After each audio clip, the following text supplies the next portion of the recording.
इसमें तो कोई शक नहीं कि चीफ साहब ने जो बात कही थी कि हर सूरत में इलेक्शन होंगे, अल्हम्दुलिल्लाह आज भी उन्होंने वही कहा और उस पर अमल शुरू हो गया। लेकिन जिस वक्त चीफ जस्टिस साहब ने ये बात कह दी थी कि इलेक्शन होंगे, आर्डर होते हैं इलेक्शन के आरोस के हवाले से 13 दिसंबर को, इसी तरह नहीं असर साहब जी 13 दिसंबर को कितने दिन हुए थे उनकी ट्रेनिंग के शुरू हुए? बकौल उनके 2 या 1 दिन ऐसे था ना जी। और सेक्रेटरी इलेक्शन कमीशन कहते हैं, उनके वकील कहते हैं कि आरोस की ट्रेनिंग मुकम्मल होने के बाद हम शेड्यूल देंगे। अब 13 से 10 दिन की ट्रेनिंग है, 13 के बाद 10 दिन 23 तारीख हो गए ना, 23 तारीख बन जानी थी ना। इसका मतलब था कि फिर सुप्रीम कोर्ट के हुक्म की अदूली सबसे पहले कर रहा था इलेक्शन कमीशन का वो अमला, जिन्होंने अदालत में खुद यह बयान दिया कि ये ट्रेनिंग पूरी होने के बाद हम शेड्यूल करेंगे। आज सीजे ने भी उस पे पहली तो ये बात थी कि इसमें खराबियां कहां कहां पैदा हो रही, तो ये बहुत अच्छा हुआ। मैं समझता हूं कि मैं किसी और नजर से देखता हूं, मैं इस नजर से देखता हूं कि जिसने भी ये पिटीशन दायर की लाहौर हाई कोर्ट में, उसने गेम ठीक खेली। गेम इस नजरिए से, मैं इस नजरिए से कह रहा हूं कि अब इलेक्शन मुलतवी करवाने का कोई जवाज नहीं रहेगा, अब इलेक्शन मुलतवी होने का कोई जवाज नहीं रहेगा। अगर किसी सूबे का गवर्नर यह कहता है, यासर साहब जी, ये भी एक्शन आज ये भी बात होनी चाहिए थी मेरे जाती नजरिए से, ये भी बात होनी चाहिए थी कि अगर किसी सूबे का गवर्नर कहता है जनाब मौसम और हालात ठीक नहीं है, इलेक्शन अभी नहीं होने चाहिए, लेकिन हम जमहूरियत चाहते हैं। एक पार्टी का सरबराह कहते हैं जनाब हालात नहीं हैं इलेक्शन के। कभी आज से पहले पाकिस्तान की तारीख में, आज से पहले कभी इलेक्शन कमीशन में यह दरखास्त आई थी कि जनाब आप इलेक्शन इस डेट को रोक दें? मुझे तो नहीं याद कभी आई हो, ना मैंने कभी सुनी थी। वो जो एप्लीकेशन आई थी, उन एप्लीकेशनों में कुछ एप्लीकेशनें ऐसी थी जो सियासी रहनुमाओं की थी, जिसमें एक तहरीक इंसाफ पार्लियामेंटेरियन की भी थी, याद है आपको जी, जिसपे परवेज हटक साहब ने कहा था। तो बात यह है कि मैं तो समझता हूं कि ये बहुत अच्छा हुआ पंजाब में हुई और उस पर एक्शन हुआ, ये दोनों चीजें अच्छी हुई, ताकि तुम तमाम सियासी जमातों को जो इलेक्शन से भागना चाहती थी, अब तो बड़ी सियासी जमातें ये बात कर रही हैं, मुझे उन तमाम सियासी जमातों के मतलब ये तो बता दें, अगर इलेक्शन कमीशन अदालत ना जाता तो उससे पहले कोई एक सियासी जमात थी जिसने इस फैसले को चैलेंज करने का कहा था? वो तो आज जब समाअत उसके बाद आई ना, मैं वही कह रहा, उसके बाद आई ना कि जब सब सियासी जमातों को पता लग गया कि अब सीजे साहब फैसला करने लगे हैं, अब डंडा चलने लगा है, अब इलेक्शन होंगे, तो फिर फौरी तौर पर पिटीशन तैयार होना शुरू हो गई। भाई 13, 14 एक दिन 13 के फैसले के फौरी बाद क्यों नहीं आपका रद्द-ए-अमल आया? फौरी आपके वकला ने क्यों नहीं पिटीशन दायर करने के मतलब सोचा? फौरी तौर पर आपके वकला ने इसकी तैयारी क्यों नहीं की? फौरी तौर पर आप इसके खिलाफ क्यों नहीं गए? इसलिए नहीं गए कि जो ज़मीनी हकायक हमें मानना चाहिए। ज़मीनी हकायक में बहुत सी सियासी जमातें जो हैं उनके हालात ये है कि अवाम, उनके पास उम्मीदवार मौजूद हैं, अवाम मौजूद नहीं है, वोटर मौजूद नहीं है। 124 से 25-20 सीटों तक का पंजाब के अंदर दावा करने वाले जो हैं वो तहरीक इस्तेकाम पाकिस्तान को भी सीटें दे रहे हैं, काफरीक को भी सीटें दे रहे हैं, जमीयत उलमा इस्लाम को भी सीटें दे रहे हैं। मुझे बताएं, अगर आप इन तमाम सियासी जमातों को सीटें दे रहे हैं तो इसका मतलब है पहला आपका दावा गलत था। अभी एक इंतहाबी जलसा किया है जलालपुर जट्टा में, और आपने उस इंतहाबी जलसे का हाल देख लिया था यासर साहब जी, अच्छी तरीके से देख लिया था ना। उस इंतहाबी जलसे में कुर्सियां किस तरह हाली थी, बच्चे जूते किसको मार रहे थे, उस इंतहाबी जलसे में तकरीर के दौरान लोग उठकर क्यों जा रहे थे, उस इंतहाबी जलसे में एक कुर्सी का दूसरे कुर्सी से फासला कितना था। वो तो इस तरह लग रहा था जैसे इतना फासला रखा गया कि सांस भी अगले तक ना पहुंच सके, सांस क्या खांसी भी आए तो उसकी आवाज भी अगले तक ना पहुंच सके। वो तो सोशल वैल्यू को कमाल किया, कोरोना में किया नहीं किया, आप करना शुरू कर दिया। सदके जाओ, चूंकि आपकी जमात थी ना तो आपको बड़ी तकलीफ सी होती है अंदर से, लेकिन बर्दाश्त करें ना थोड़ी सी, आने दे सामने। तो ये मुझे बताया, जब सियासी जमातों का ये आलम हो जाएगा तो फिर आप क्या करेंगे? अभी इनमें से कोई भी इलेक्शन का शेड्यूल 54 दिन बाकी रह गए हैं, 54 दिन बाकी रह गए हैं, तो हालात ये हैं इनके कि आज तो हो गया दमादम मस कलंदर, अब तो इलेक्शन होंगे। अब अगर किसी वजह से कोई इलेक्शन रुकते हैं तो सुप्रीम कोर्ट जवाब लेगा उससे, और जो भी अदारा होगा वो सुप्रीम कोर्ट को जवाब दे होगा। लेकिन अब एक चीज़ तो होगी यासर साहब, इलेक्शन भी होंगे, इलेक्शन का मैदान सज गया है। अब इस सजे हुए मैदान में कौन जीतता है कौन हारता है, कौन आगे है कौन पीछे है, इसका फैसला कोई महीनों में नहीं होना, आपको अब हर रोज़ इसका फैसला होता नज़र आना है।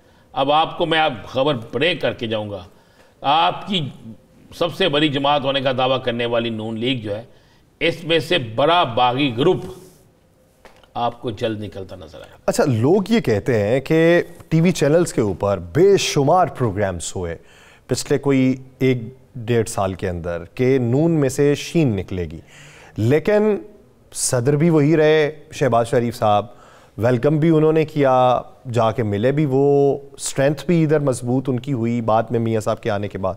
तो वो नून से शीन नहीं निकली तो फिर बागी ग्रुप कैसे निकलेगा? ये एक आम नून लीगी वर्कर की राय है। बहुत अच्छी बात आपने की, बहुत अच्छी बात की।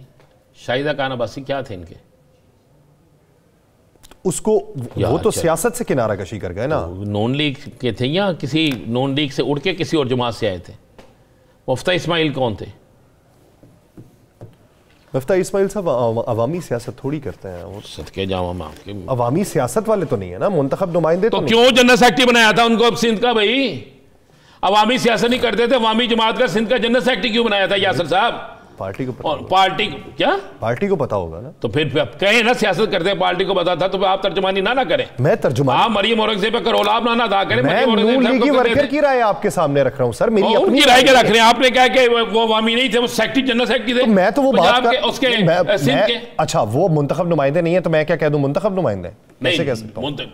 उनके बारे में तो कैसर अहमद शेख साहब कहते रहे कि मुंतखब नुमाइंदे को लाने की बजाय मुफ्ता इस्माइल को लाके लगा दिया जाता। शेख साहब तो ये भी कहते रहे हैं मेरी जान कि हमसे तो कभी किसी बात का पूछा नहीं गया।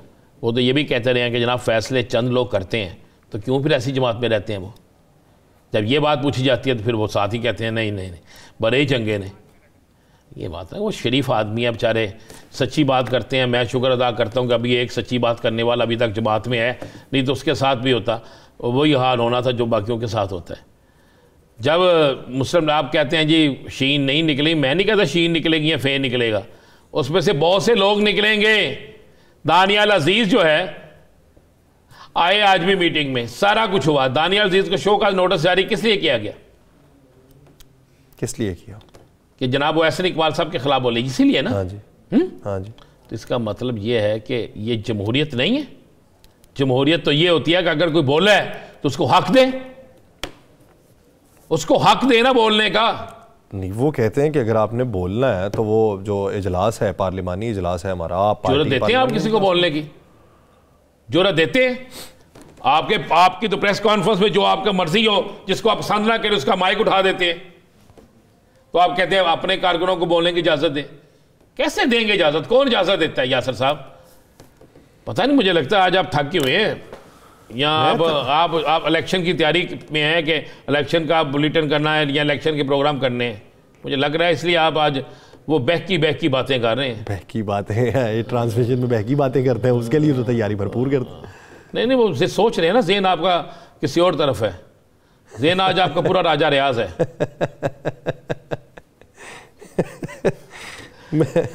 बात यह है कि सवाल करने से कासिर हो।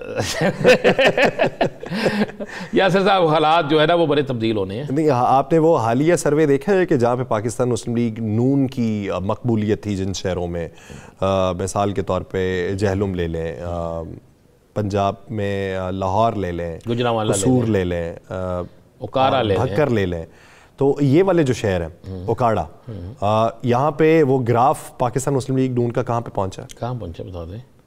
आपसे पूछ रहा हूं, सर्वे आपने देखा? नहीं यार, मैं आपके मुंह से सुनना चाहता हूँ ना आज। उस सर्वे के मुताबिक तो अच्छा, ये सर्वे दूसरे सर्वे से मुख्तलिफ इसलिए है कि मजमूई तौर पे एक सर्वे करवाया जाता है ना मुल्क में, तो उसमें ज़्यादा से ज़्यादा हज़ारों में या बहुत ज़्यादा चंद लाखों के अंदर लोगों की राय शामिल होती है। लेकिन ये सर्वे जो है ये शहर शहर की लाखों की राय है। तो लाहौर के अंदर 61% जो है वो बल्ले के ऊपर मोहर लगाना चाहता है। ये लाहौर की सूरत हाल है। यार क्यों झूठ बोलते हैं, क्या कह रहे हैं यार आप ऐसा साहब? नहीं, ऐसा हो ही नहीं सकता। मियाँ दे नारे वजन के, ये तो गली गली में वो नारे लग रहे हैं। वो इस तरह लग रहा है कि कागजों में ना पता क्या हुआ है, टेप लगा रहे हैं, टेप लगा रहे हैं ना, हर गली में जाके वो टेप चला देते हैं, टैग लगा देते हैं, मियाँ दे नारे वजन खुश हो जाते, बाजन वज रहे ने नारे। ये तो हकीकत है जो आप बात कह रहे हैं। आप 61 कह रहे हैं, मैं कह रहा हूँ कि 81 होगा। उसकी वजूहात है, हम किसी सियासी जमात की मुखालफत या तर्जमानी नहीं कर रहे, उसकी वजूहात है यासिर साहब, महंगाई, बेरोज़गारी, लोगों को इंसाफ ना मिलना, और फिर क़यादत का लोगों से दूर होना। ये सारी चीज़ें हैं, ये सारी चीज़ें हैं। वो 17 माह की हुकूमत जो है वो आकर किसी नूरदीन पान वाले ने नहीं की थी, वो शहबाज शरीफ साहब की थी। और 17 माह की हुकूमत में कोई एक रिलीफ मुझे बता दें जो दिया था, कोई एक रिलीफ। एक होता ना रिलीफ देना। मैं निगरान हुकूमत की तो बात ही नहीं करता ना, छोड़ दें इसको। इस निगरान हुकूमत को भी फ्लॉप कराने में जो जो सियासी जमात अपना किरदार अदा कर रही है वो भी मुझे पता है, वो आपको भी पता है। तो ये सर्वे तो यासिर साहब चलेंगे। और अब ये सर्वे आप क्या समझते हैं, लोग 8 तारीख, मैं आपको बताऊँ, मैं एक बड़े सीनियर शख्स के साथ बैठा था, मैं उससे पूछ रहा था सर क्या बनेगा। ये जो बात आपने की है ना, उसने तो इससे भी बढ़ के बात की। उसने कहा हम तो बड़े परेशान हैं, बल्कि उसने यहाँ तक कह दी कि अगर तो 8 फरवरी को इलेक्शन हुए तो फिर वज़ीर आज़म का ख्वाब देखने वाले भूल जाए। ये लफ्ज़ अदा किया है उसने।